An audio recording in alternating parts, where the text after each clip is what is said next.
Une fois que vous avez fini votre sculpture, ce que vous pouvez faire, c'est partager votre travail. Donc on a vu la fonction qui vous permet d'enregistrer déjà le projet. Donc c'est ici, sauvegarder le projet, et vous pouvez l'enregistrer donc en image 3D, GIF ou PNG, mais vous ne pourrez l'ouvrir que dans un logiciel qui comprend ces formats-là, donc typiquement comme ZBrush Core Mini, ou alors vous pouvez l'enregistrer en format ZPR. Ça va vous permettre de partager votre projet pour que d'autres gens puissent l'ouvrir et continuer à travailler dedans. Ensuite, l'autre solution, c'est de venir ici et de venir cliquer sur le Export Image. Donc là, je vais exporter à l'intérieur de mes fichiers de travail.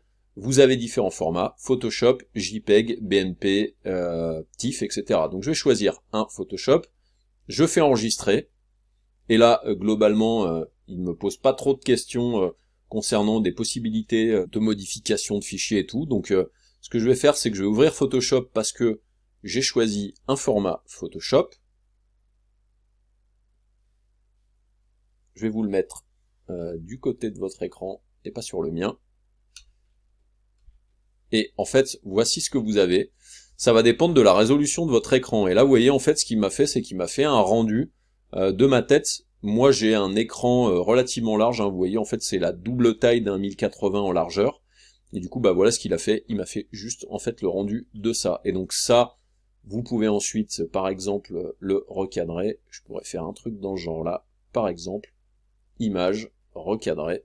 Et après, je pourrais le réenregistrer par-dessus sans aucun souci. Donc là, en fait, vous n'avez pas tellement le contrôle de la dimension.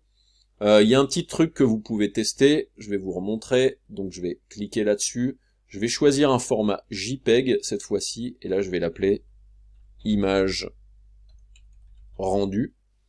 Je clique sur enregistrer, et là vous voyez ce que vous avez une espèce de fenêtre d'export de l'image. Donc en fait, vous pouvez naviguer à l'intérieur ici et vous déplacer, et ensuite vous allez pouvoir venir ici sur les valeurs de redimensionnement. Enfin, en fait, c'est plus un crop qu'un redimensionnement. Donc ça vous permet de garder que la partie de l'image que vous voulez à l'intérieur de votre écran. Donc j'ai la hauteur, j'ai ici le top que je vais pouvoir remonter. Je peux jouer sur la qualité de l'image ici. Et puis bah, une fois que ça me paraît correct, je fais OK. Là il a enregistré l'image. Donc si on va dans mes fichiers de travail, vous voyez que l'image rendue est ici. Et elle va aller au maximum de la dimension de votre écran. Si par exemple vous voulez faire des rendus plus grands, bah ça va pas être possible. Ou alors il faut que vous ayez tout simplement un écran sur lequel vous allez pouvoir monter dans du 4K par exemple. Et là du coup bah, ça me permet donc d'avoir mon image en JPEG. Sinon, autre solution, donc on a vu ici l'export en image, maintenant vous avez ici la possibilité d'exporter le fichier 3D. Donc je vais cliquer sur cette option là, et là ce que ça me permet de faire, c'est d'exporter un fichier en OBJ. Donc je vais cliquer sur enregistrer. Là, il m'a absolument pas posé de questions sur quoi que ce soit. Donc là ici j'ai un fichier OBJ que je vais pouvoir ouvrir dans un autre logiciel de 3D ou dans le logiciel que je vais utiliser avec mon imprimante 3D.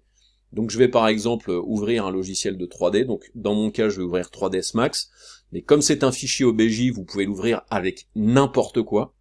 Et donc là dans un logiciel de 3D, je pourrais faire File, Import, donc là on est dans 3ds Max, je vais aller chercher à l'intérieur de mes fichiers de travail, et donc là j'ai le fichier OBJ, je vais faire Open, je vais lui dire de l'importer en presets ici à partir de ZBrush, je fais importer, et là il m'a ramené la tête directement dans mon logiciel de 3D, et après bah ne tienne qu'à moi de travailler des rendus par exemple, je vais utiliser Corona, qui est mon moteur de rendu favori. Je vais lui demander de créer une lumière. Voilà, je vais créer une lumière comme ça. Je vais aller dans le panneau modifié. En termes de forme de lumière, je vais lui demander de mettre un rectangle. Je vais déplacer ma lumière ici. Hop. Alors par contre, un petit truc que je vais faire, c'est que je vais modifier le setup d'unité en centimètres. Vérifier que l'on est bien en 1 cm. Ok, ok. Donc là, la tête c'est assez grande, hein, parce que un carreau ici fait 10 cm, donc ça pourrait être pas mal que je fasse un petit redimensionnement de tout ça.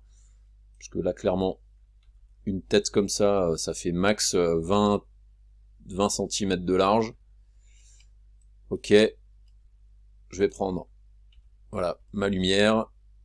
Je vais la disposer par là, par exemple. Je suis en train de faire des inversions de raccourcis clavier entre les différents logiciels que j'utilise. Voilà, je vais me disposer par là. Je vais lancer un petit rendu interactif pour que l'on voit ce que ça donne.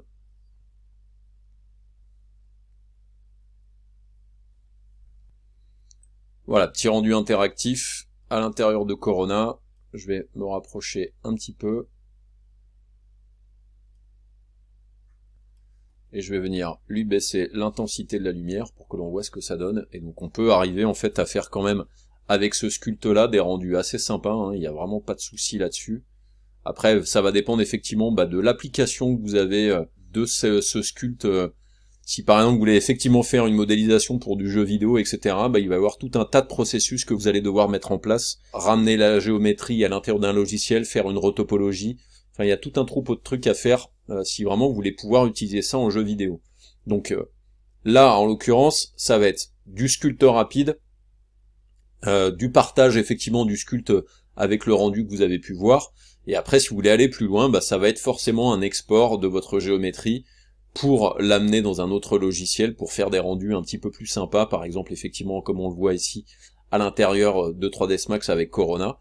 Et puis après il y a aussi d'autres possibilités, ça va être par exemple si à un moment donné vous avez fait des sculptes super cool et que vous voulez aller beaucoup plus loin dans le sculpte, rien ne vous empêche, si par exemple vous avez une version de ZBrush complète, de ramener cette géométrie à l'intérieur de la version de ZBrush complète, donc celle-ci, celle que je vous ai montré un petit peu plus tôt.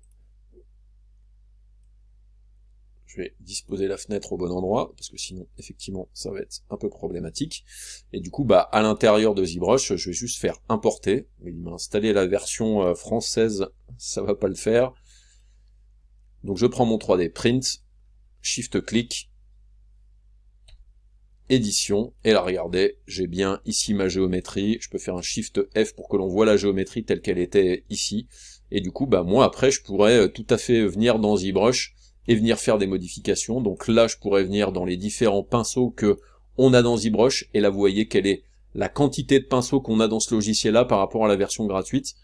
Ça va vous permettre forcément d'aller beaucoup plus loin que ce que l'on a fait à l'intérieur de ZBrush Core Mini, mais le gros avantage de ZBrush Core Mini, c'est bien entendu qu'il est gratuit, alors que pour ZBrush, vous allez en avoir pour une petite douille de pas loin de 900 €. Donc si c'est pour faire des petits sculptes que vous allez utiliser de temps en temps, juste en fait pour vous entraîner, eh bien ZBrush Core Mini sera très bien.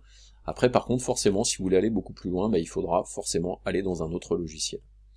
Donc on a vu comment est-ce qu'on pourrait partager notre travail entre ce que l'on a fait dans ZBrush Core Mini et le reste. On va pouvoir maintenant conclure cette formation.